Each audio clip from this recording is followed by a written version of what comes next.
You know, I'm Challenger, I have no life, and I'm Asian, so I probably can get rank 1.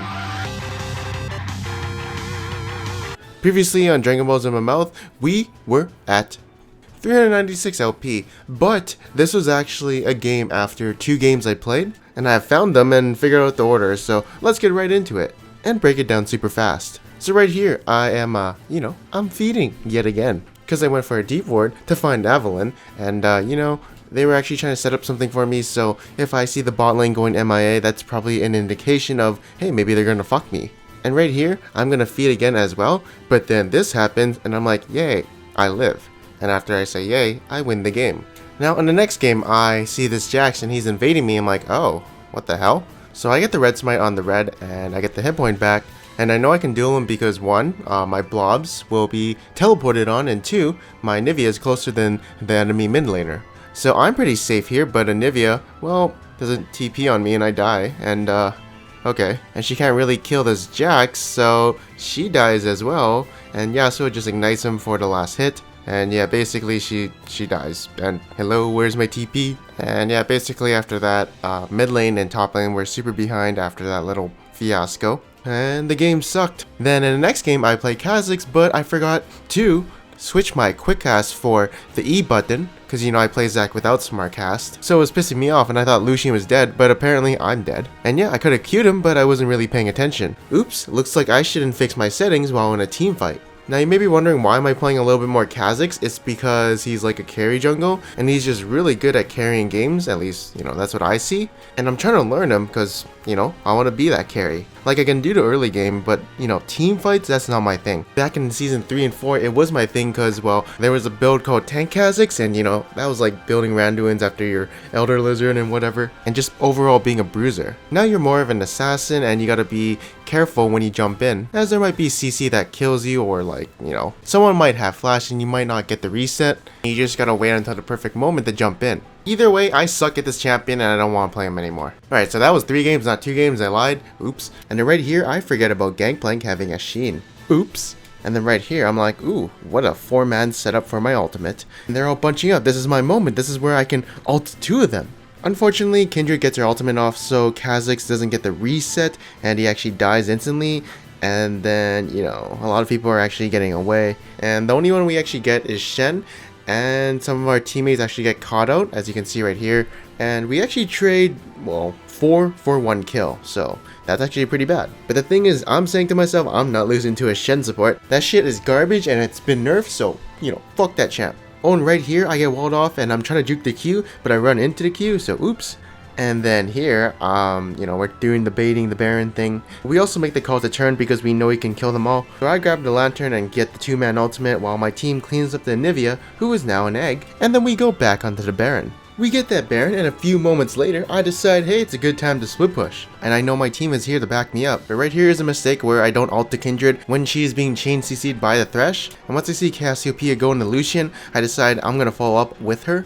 But in reality, I should have just ulted the Kindred after her ultimate was done. Or of course chain CC'd her with Thresh. And then our Thresh says, hey, let's do the Baron bait, which is definitely a good call, and catch someone out and keep doing that until we get to a point where we can actually do Baron, or, of course, keep extending our lead. That's the only reason you do the Baron, or, well, the Baron bait is because you want to bait the enemy into a sticky situation where you force them into a team fight and you get objectives off that team fight or just some map control. When you siege towers, it's actually rather risky because there's a chance of the enemy initiating on you, and the enemy actually has a retreat point which is behind the tower since, well, let's say that team kites behind the tower, you can't really keep going, or your teammates can't keep going because towers will hurt after a certain amount of time. So that's why when the enemy's first towers and second towers are down, well actually, even the second towers are hard to get, you should always try and bait the enemy into something that they don't really want to do but have to, just in case you might be doing it. And that's why vision control around the Baron pit is a good strategy. Anyways, I did say to myself I would not lose to a Shen support, and that's what we did in this game. And we get some of that spicy YouTube money, some of that spicy elo. The next game I play Soraka because, I may have said something like, hey man, I want to improve my jungle. Well, at the moment, I just actually want some LP, so, I want to play some Soraka free low. Also, one of the reasons why I'm playing her is because in the next patch, they're nerfing the shit out of her, and this is going to be my final times on playing her. You know, the most OP support at the moment, well, according to win rates, and I mean, if I'm shitting on support mains or winning a lot with her, she's kind of OP, and you can call me a meta slave, but that's how I get elo. That's the original way of how to get elo, is being a meta slave. One of the reasons why I went back to the support role, not just because it's easy to get carried from, but there were some new techniques, well, not really new techniques, but a new style that I want to try out, where basically I wanted to play the laning phase a little bit more safer. So what I'm doing right now is the only time I play my aggro Soraka is when I see the enemy jungler somewhere on the top side of the map. If he's on the bottom side, there's a possibility of us getting ganked, or even if the mid laner's MIA, then I'll just go back to the passive Soraka, which just presses W and does nothing. Like, I just sit in the back line and yeah, actually do nothing, which is really good from preventing those feeding deaths. And I'm just seeing if this certain tactic works in the support lane and seeing if it works. And basically what I'm doing in my head is I'm keeping track of where the enemy jungler is, how much time I have until he's possibly in the bot lane. Also taking notes if the enemy has Thunderlords and Ignite, because well, usually if they have Ignite and Thunderlords and they're like a Blitzcrank or Thresh, I have a possibility of dying. But yeah, basically I'm trying some new things in the support role, learning a little bit more about the role, and just learning some tricks about it. So yeah, my new playstyle is basically a robot, and I'm programmed to do this. If I don't see the jungler, then I play passive. If I know if he's in the top side, then I can play a little bit aggro. Very simple mindset, and I think if you guys tried it in like any lane, it might actually help you from avoiding ganks. But yeah, I have no fucking clue why we lost this game. Well, actually I do. It's because me and Caitlyn didn't lane swap with the losing Riven, and we didn't take advantage of the lead we had in the bot lane. And basically what happened was top kept dying, Caitlyn also kept dying in the bot lane because she wanted more minions and kept getting caught out. And eventually these picks led to a Baron buff from the enemy team, and yeah, we basically lose because we did not play the game properly and we fucked around a little bit. In the next game, I finally play Skarner, and it really evades, and then so is Nunu, and I'm like, oh shit. So I really want to get that Gromp, but it looks like I can't get it from a Nunu because that's sort of impossible. The time frame to actually get that Gromp was about like 0.5 seconds, and so that invade actually put me kind of behind. And now they're really kind of suicides on me for whatever reason, and then I come in the bot lane to cover, but then I'm like, oh shit, these guys have a lot of damage, and yeah, I guess they can actually burst me and kill me if I went that way. Now I try and come back for a little gank in the bottom lane. I mean, it's a Tristana and Blitzcrank, and I just need one amount of CC, and I can get anyone, it doesn't matter who. But he misses the hook, and then he gets chained under the tower. So I'm like, oh shit, maybe I can save this guy if I flash in, maybe get a kill of it, but it actually leads to all three of us dying, and basically, I sort of forgot that Varus' ultimate could spread to other allies. I never really think about the secondary route, only the first initial route. So basically, the smart decision would have been to make the Blitzcrank die on his own and try and ditch the area, because, you know, Nunu, there's a possibility of him coming, and he did come. But no doubt about it, I kind of suck with Skarner. Apparently the build on him is Warrior, and you gotta max out Q. I maxed out E, which is fine if you go Cinderhulk, but I didn't go Cinderhulk this game. And the reason you'd max out Q first is because the AD ratio goes up. But yeah, I guess you can say it was a bad game for me. This next game, I play Malphite, and I'm like, I want to trade with this guy because I'm tired of being bullied in lane by his Q, and I guess, you know, it was a bad idea to try and all in him. Thinking about it, it does make sense. I mean, Darius' passive is super oppressive, and I can't do that. I have to only go for a limited harass. AKA maybe just press E and back off. Although I'm not sure, you know, I don't really know lane matchups, I don't understand anything about the top lane. I just play the OP champions. Remember the phase of me playing Swain? Those were the fun days. But anyways, I get shit on in lane, so I start to roam, and I find two enemies who are really low, so I use my ultimate, and I get a double kill. And then I see a team fight happening, so I'm like, I'm gonna teleport, but there's something I forgot, and that was me not having my ultimate. So even though I got chain CC'd at the start, my ultimate is uninterruptible, so maybe if I told my team to back off for like 20 seconds, we could have won that team fight, but I just basically suicided, and I probably could have got a tower in the top lane. And you can see Hecarim is going ham on the Kog'Maw,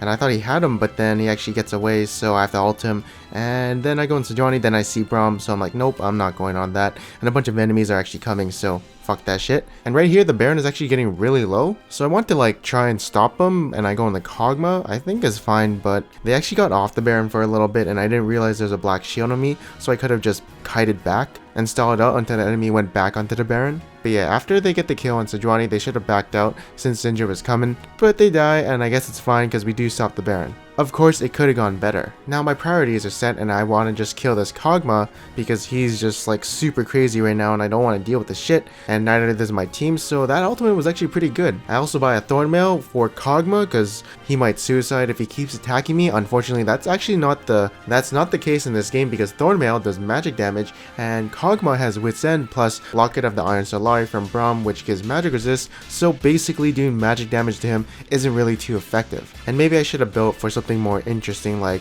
Frozen Heart, cooldown reduction, etc., and maybe that way I can slow his attack speed or some shit like that. Like right here is a good example of Thornmail being complete shit against him, even with 278 armor, but that's reduced because of his Q, and so I was kind of confused on what to get to build against him, but the obvious choice would have been Frozen Heart, and maybe a Randuin's right after. Now they do flash my engage, and we have to disengage because, well, they can just turn on us like this, and yeah.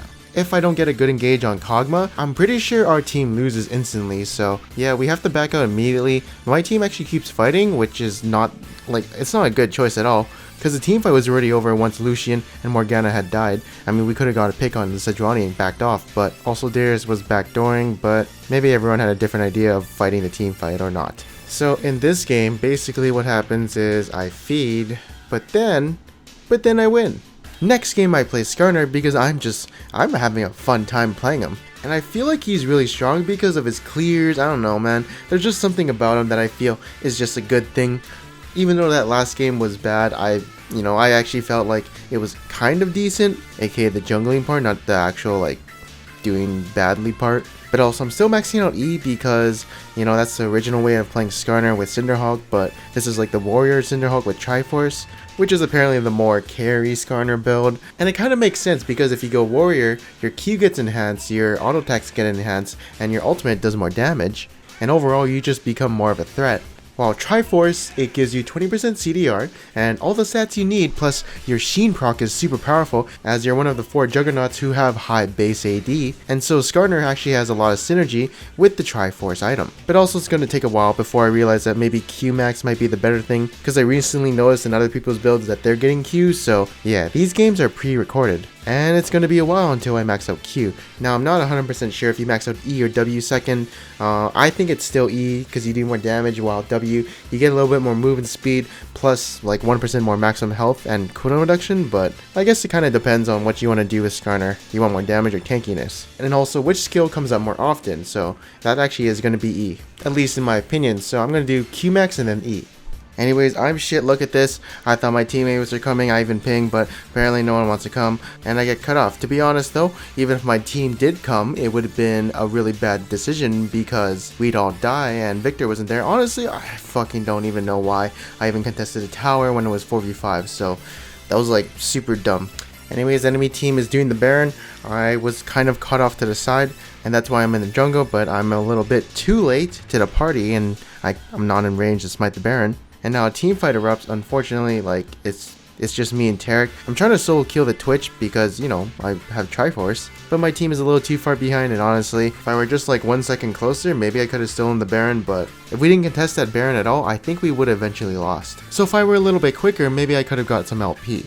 But that one tower dive thing, ooh, that was super greed play. I should have just ditched it. It's never a good idea to contest a tower, especially if they have an initiator like Malphite who can tank the tower. Speaking of Malphite, guess who I play in the next game? That's right, you guessed it, it's Malphite. And you know what I do? I teleport bot lane, and that's my only assist in the last 10 minutes, so basically I've been doing nothing in the top lane, which is good. And also right here, I teleport in because I'm like, hey, they can't really do anything against me, I have a Janna protecting me, and also my ultimate is coming up to kill the Gnar, who is quite low, and I do that.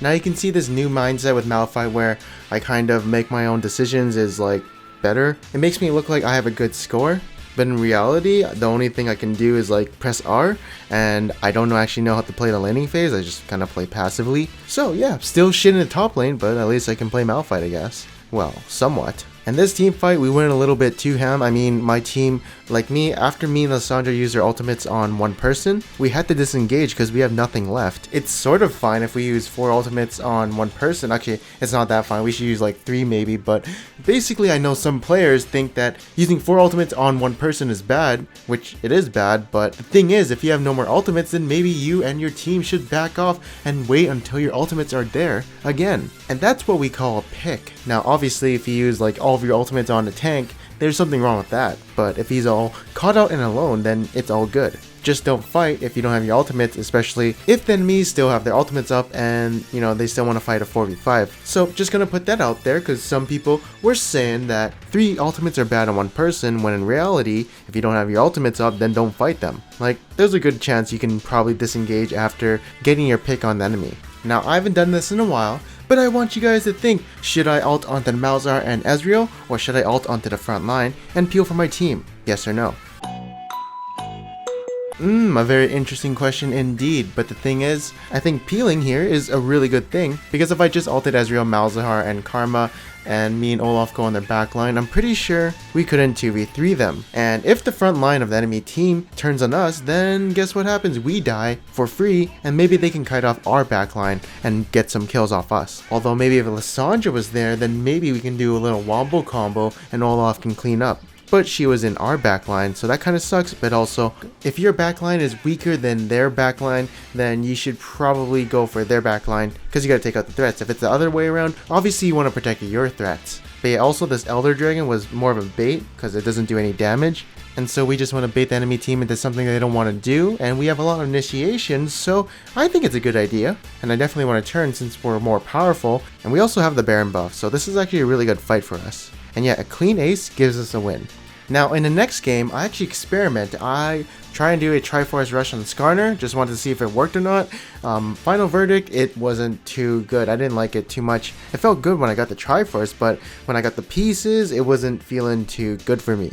I felt like Warrior or Cinderhulk actually had more of an impact, but yeah, you can also see I'm maxing out E in this game, just because I'm going tanky, but there's also a con of maxing out E, and that's if you miss your E, well, then your ganks are a little bit less impactful, unlike your Q, where it does consistent damage, and it's not a skill shot. But yeah, this is a game where I feel really good as Skarner. I mean, he's got a farm jungle early game, but like his mid game and late game, they're pretty good. He scales better than most junglers. And right here, the enemy team is actually contesting this inhibitor, which is good because Lux is not here. Karma was off to the side and we get a hook on Jace, so that's a cue to go in and go a little ham and get into the middle of everyone. Now, I don't really want to impale the Jace, I kind of want to impale the Lucian, since I already knew that Jace was dead, so he gets too close to me in melee range and he dies, I guess. And now it's cleanup time, and we kill basically everyone but Tristana suicides from a Syndra Q. But we ended off this, well, not really, but it's basically over, and we get some LP off that. But my final verdict is I still think the Warrior might be a little better, for sure the early game, but if you want to go late game, that's going to be Cinderhulk. Also, somehow I got an S+, I don't know how. And then in the next game, I get a double kill, and I'm really liking Skarner, but then I started doing some weird shit. I don't know, man, like some of these plays, I have no idea what the fuck I'm doing, and honestly, it was so bad, holy shit. And then right here is a little greedy player where I'm like, ooh, I can hold this tower, but nope, their damage is too high, and I don't know why I actually thought I could hold that tower. And like right here, oh my god, I don't even know, like I probably should have ulted, but I thought she was dead, and apparently she does flash away. And I died for that because I didn't ult her away, which I didn't think was necessary. But obviously the 4 seconds that were stalled out was actually really good for her and was what caused her to get away. And after this, my team kept calling me shit. And I was like super demoralized. You know, you guys probably think I'm shit too. I don't really care what the general public thinks of me. AKA in skill, I kind of care about what the high elo players say about me. So like if they think I suck, then obviously that means something. Cause it is a respectable opinion, I'll be honest here. So it's pretty demoralizing when people say I suck. And honestly after this game, it was a pretty change of mindset. I was thinking about it, I was like, what should I do now? I suck obviously, and I was thinking about it.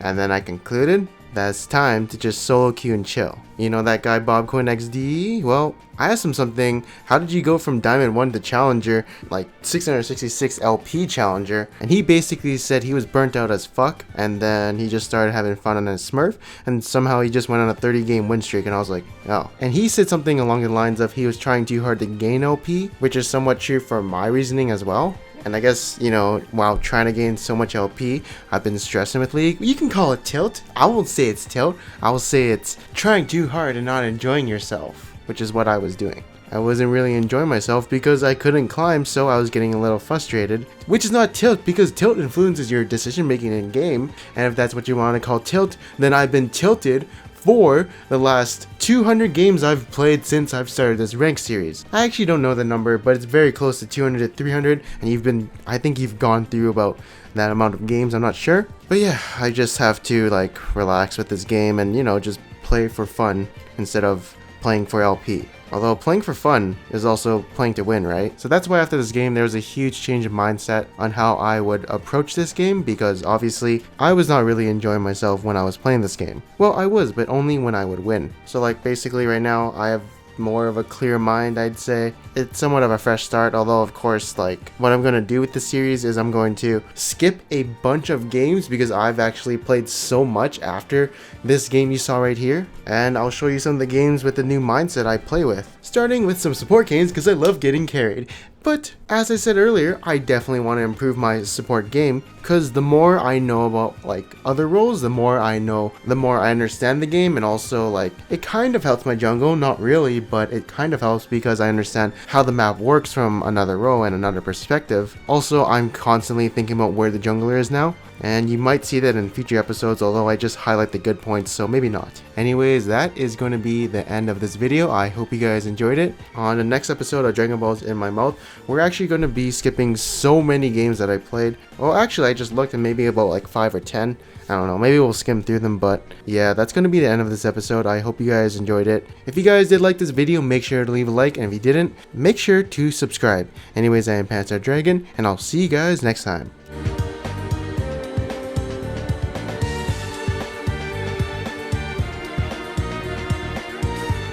Oh my god, that's right, we got some fucking...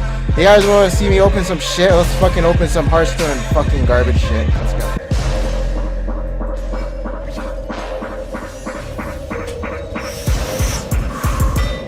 Woo! Let's open another one. Let's open another one. Woo! Let's open another one. Let's open another one. Woo! Let's open none. We got no left.